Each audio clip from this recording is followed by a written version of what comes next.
Laidos rėmėjas – visos video paslaugos.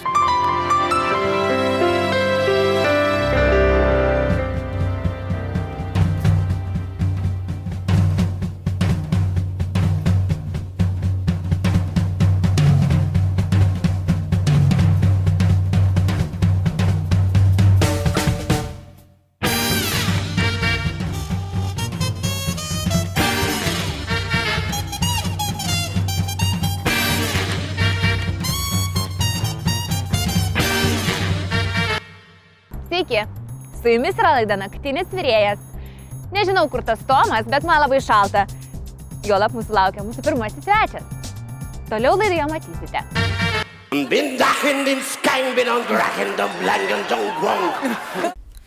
Kaip čia dėjau?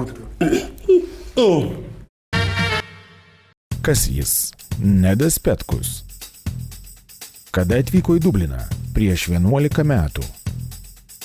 Kodėl? Lankė brolį. Mėgstamiausias patiekalas – pagamintas žmonos. Mėgstamiausias posakis – visur reikia dirbti.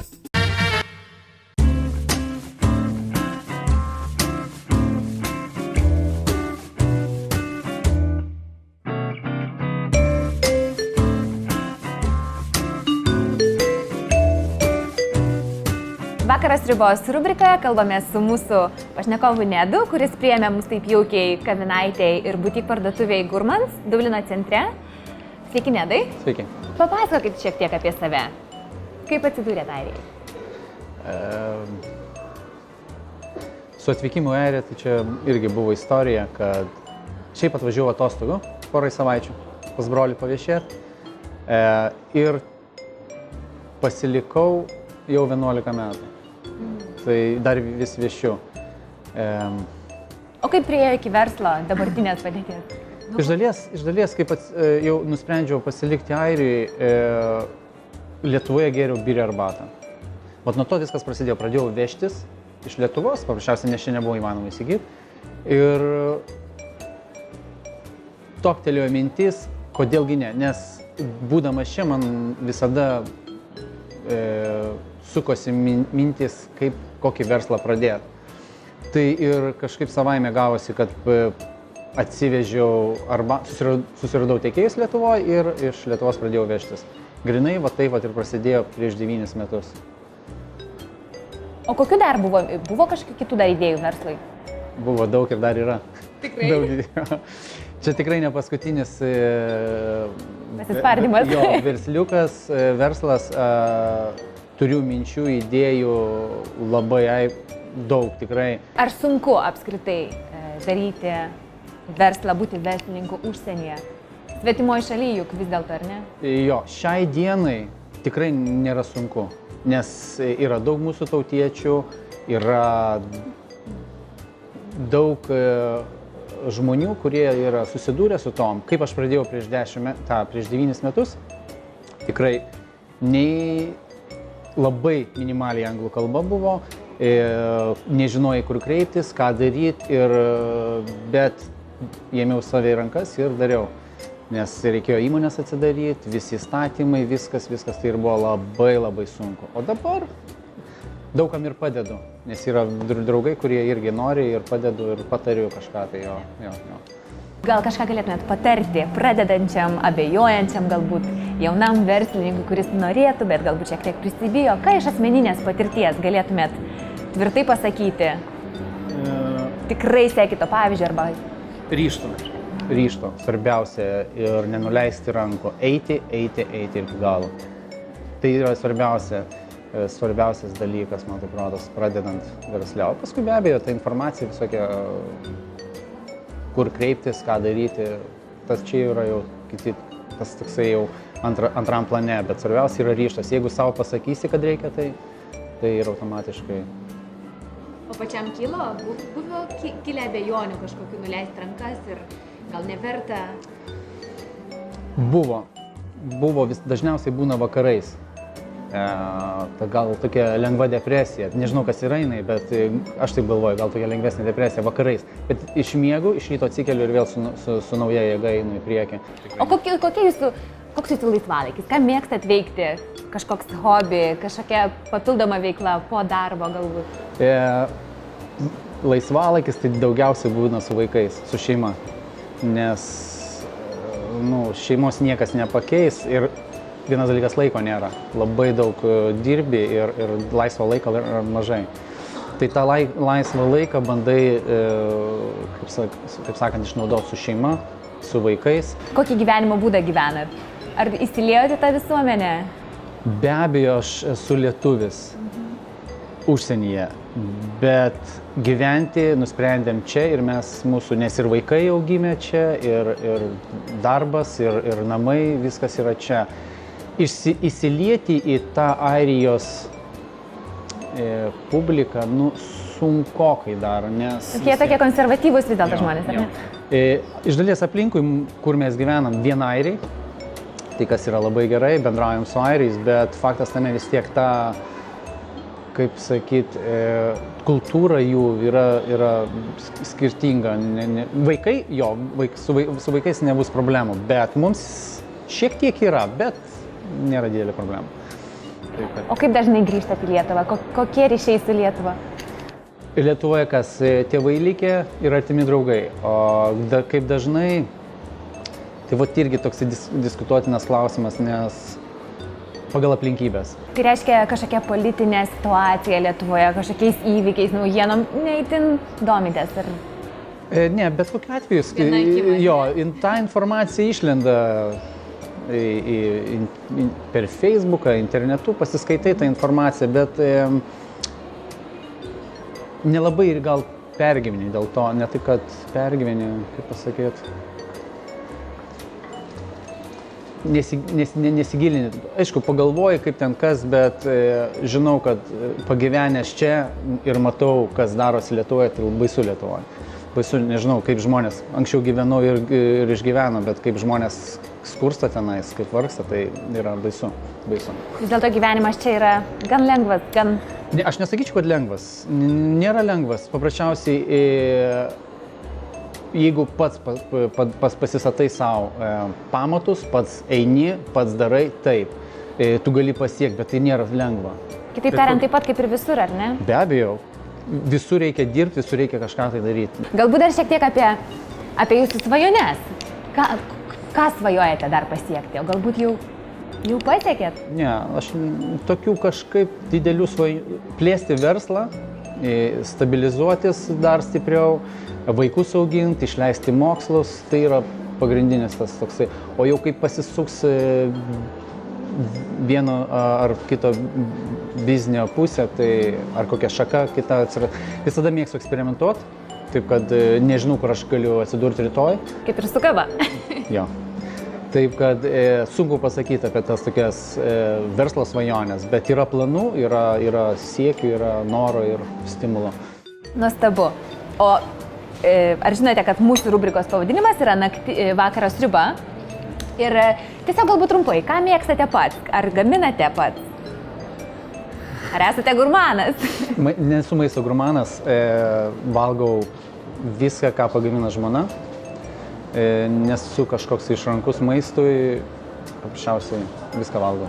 Kiniečiai. Visada išeitis, ar ne? Visada. O šiaip mano žmona labai skaniai gamina, taip kad neatsisakau. Pliusas jums nuo žmonos dabar, jeigu žiūri, ar ne? Ačiū Jums Nedai labai už pokalbį, už nuostabią kavą, už tai, kad pavaišinot, aprodėt ir sėkmės Jums toliau. Didelis dėkui.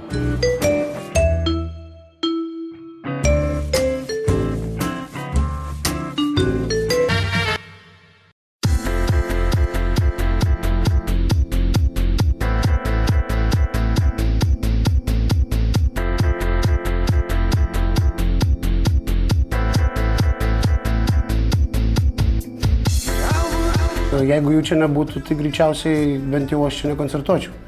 Tai čia yra galimybė pavažinėti ir sugroti salėje, kur kitu atveju tu nebūtum. Tai ačiū lietuviams, kad jūs taip gausiai čia susirinkot. Aš gyvenu taip, kaip noriu, man tai yra labai svarbu. Stengiuosi negyventi pagal kažkokias tai klišes ir idėjas ir kas tuo metu populiaru ir kas tuo metu tau žada kažkokią greitą sėkmę. Aš tiesiog gyvenau savo gyvenimą, kaip jis man atrodė. Ir visą laiką, sakau, žiūrėjau į tai labai paprastai. Visą laiką sakiau, jeigu tu būsi reikalingas, tai paims. Jeigu ne, tu su to susitaikysi. Viskas. Tai dėl to man buvo kažkaip labai paprasta, aš niekad neišgyvenau dėl to gyvenimo. Aš niekad tiksliai, tiesą sakant, nežinau, dėl ko aš tam gyvenime esu, ką aš čia veikiu, kodėl aš čia atsidūriau. Tai iš esmės, jeigu tu nežinai va štai tų pirmųjų klausimų, tai tada natūraliai tu nežinai, ko ten iš to gyvenimo turi reikalauti, nes tu nežinai, ką čia veikia. Tai tu tiesiog gyveni ir lauki, kol mirsi. Labai gerai, kad tu dar nemiršti ir tas gyvenimas tau davė daug labai įspūdingų dalykų. Tai. Daug kam nežinoma, bet aš parašiau ir vokišką šitos dainos versiją. Ir jinai skamba taip. Kinietiškai tu mokėjai. Sich ins Blachmanchens Bochen, bin Dachen den Skein, bin und Drachen, dem Langen, dem Wong, ein Hecke mit Lachen, sich heiken mit Slacken, a Rain, don't see coming. Žmogiškas bendras gerbūvis visą laiką įsivaizdavau yra labai paprasta.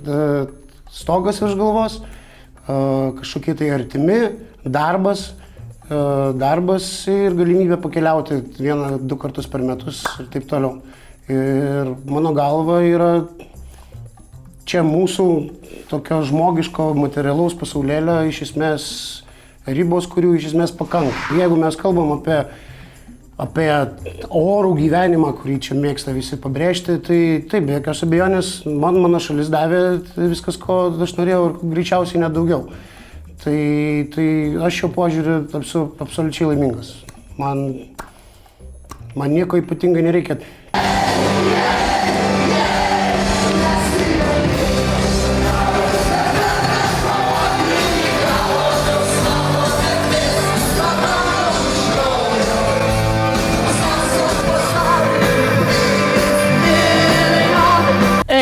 Mano požiūris yra labai paprastas. Aš manau, kad žmonės visada migravo, visada važiavo ir čia Lietuvos valstybė irgi ne pirmą kartą. Bet aišku, kaip ir bet kuriam reikale, žinoma, mes paprastai toleruojam viską, kol tai nesidaro pernelyg radikalu ir pernelyg artin ribos. Tai reikia pripažinti, kad mūsų emigracija iš Lietuvos šiuo metu yra absoliučiai per didelė. Ir jeigu atsimenu, mes kažkada rypavom pirmaisiais nepriklausomybės atgautos metais, kad žmonės važiuoja, tai palyginus su tokiu kiekiu, kiek tada važiavo, tai ko gero mes dabar turėtume juoktis, nes dabar mūsų emigruoja tikrai per daug. Tai yra tiesiog, jeigu mes norime, kad ta valstybė kaip Lietuva būtų kuo ilgiau, tai jo, tas skaičių dėrėtų, būtų gerai, kad jisai būtų mažesnis. Mes pakeliui namo.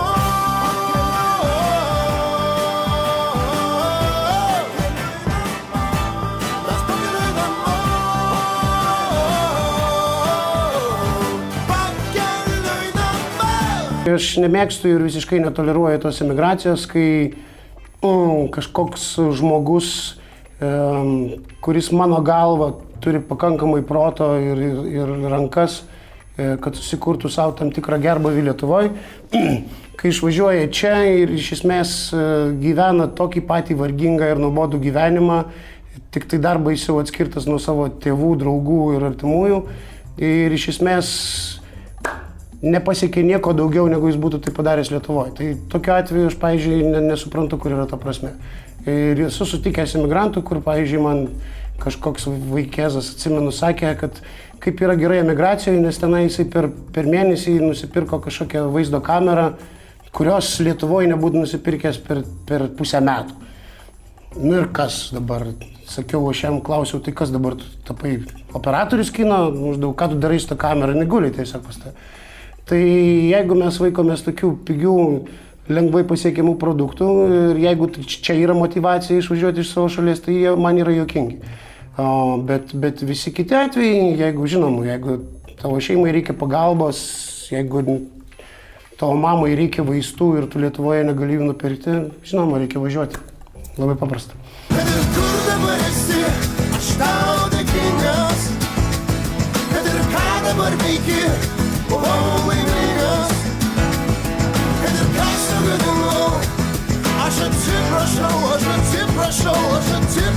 Pradedam nuvertinti maždaug tai, ką mes iš esmės turim namuose, nes mus greičiausiai labai įtakoja toks bullshitas, ten Kardashian gyvenimai, maždaug kažkoks Hollywoodo blizgesys, kažkokių didelių šalių pasiekimai, kur staiga mes pradedam save plakti rykštėmis, kad mes čia blogai gyvenam, nes nei mūsų aktoriai tokie žinomi kaip tie, nei mūsų muzikantai tokie žinomi ten, nei mūsų dizaineriai tokie žinomi. Ir aš puikiai suvokiu, kad Lietuva niekada nepasistatys savo erdvėlaivio ir nenuskris į Mėnulį. Bet ar dėl to jinai, ta prasme, tampa kažkokia tai blogesnė valstybė maždaug, ar dėl to aš dabar turiu iš jos išvažiuoti. Ir sakysim, tas gyvenimas, tam tikri įvykiai, kurie vyksta mano šalyje, mane puikiausiai tenkina. Bet sakau, žinoma, šalis vis tiek būtų gerai, kad duotų tau galimybę tenai gyventi ir užsidirbti ir sakau, taip pat pamatyti pasaulį. Tai, sakysim, kalbant apie muzikinį gyvenimą, tai taip, aš pradėjau jaunas koncertuoti, ten buvo visai kitaip, bet, sakysim, jeigu kalbėti apie tokią dėsningą muzikinę karjerą, tai tu pradedi prieš, kiek mes tenai, prieš kokius gal 18 metų jau, prieš kokį 12 metų, tu pradedi, aš atsimenu, pirmus koncertus nuo klubų. Klubai, tavo draugai, štai toks kambarėlis, kur negali persirinkti, kur telpa tik tai tavo draugai, cigarečių pakelis ir degtinės butelis ir tu ten pradedi gyventi. Ir tik tai nuo tavęs priklauso, tau pavyks ar nepavyks. Ir taip yra įdirbio dalykas, taip pat yra sėkmės, aišku, dalykas. Taip atsitinka gyvenime arba neatsitinka, tai va. Bet aš tiesą sakant niekad neinkščiau. Kai man buvo tada, aš negalvojau, kad aš staiga vertas kažko daugiau. Man atrodė, tu vertas, kiek esi vertas tą akimirką. Nekreipkite dėmesio, kad aš prastai atrodau. Taip dabar atrodo visi pramogų verslo žmonės, kurie pirmą kartą gyvenime moka PVM-ą.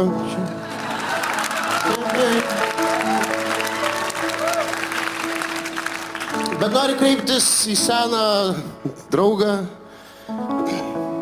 Seimui jis atrodo jaunas, man jau senas. Tu lenki prie šeimos dabar, čia taip gudriai. Tai taip. Ne, tai čia be jokios abejonės ir aš manau, kad jau gal ir seniai laikas, arba tu esi tam amžiui ir tam savo smegeninės tam tikram stovyje, kur ko gero tu esi tam, aš ko gero, nes visą laiką gyvenime bijoju, bet reikėtų sakyti, kad tu esi tam pasiruošęs, tu esi tam pasiryžęs, tu esi tam pasiruošęs ir nori priimti visas pasiekmes su visais galimais džiaugsmais ir su visom galimom ten nelaimėm ir nesėkmėm. Tai va, tai dėl to tu esi žiauriai laimingas, nes vėlgi čia yra tam tikras etapas ir aš kaip ir į viską gyvenime žiūrėjau, kai tu atsiduri kažkokiai tai naujam etape, tai tave šiek tiek gal gąsdina, bet tugi sakai, ašgi protingas bičias, aš susitvarkysiu, tai šiuo atveju tu irgi taip galvoji. Jo, tu dabar neini į barą, tu eini pirkti vežimėlio, tai taip, prioritetai keičiasi. Bet aš tikiuosi, kad jos galima kažkaip tai rasti kompromisą. Marija, tu pažvelk į ąžuolo šakas. Tai santuokos altorius. Visas žmogaus gyvenimas yra tiesiog bandymas. Bandymas, dalyvavimas, stengimasis. Nes bet kuris dalyvavimas, net jeigu tu nelaimi, tau duoda siaubingą kiekį dalykų. Tai yra tave supažindina su naujais žmonėm, gal tos pažintys tau bus kada nors reikalingos ir svarbios. Plečia tavo akiratį, tu išmoksi naujų dalykų, grūdinėsi ir taip toliau. Taip kad dalyvauti visada yra geriau negu nedalyvauti, net jeigu praloši.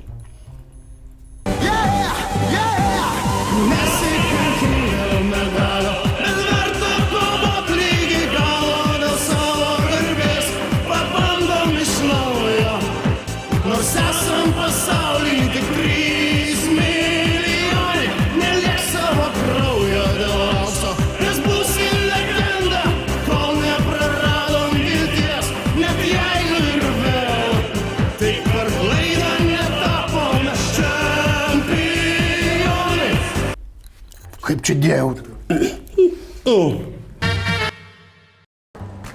Na štai toks nuostabus buvo Marijono koncertas Dubline.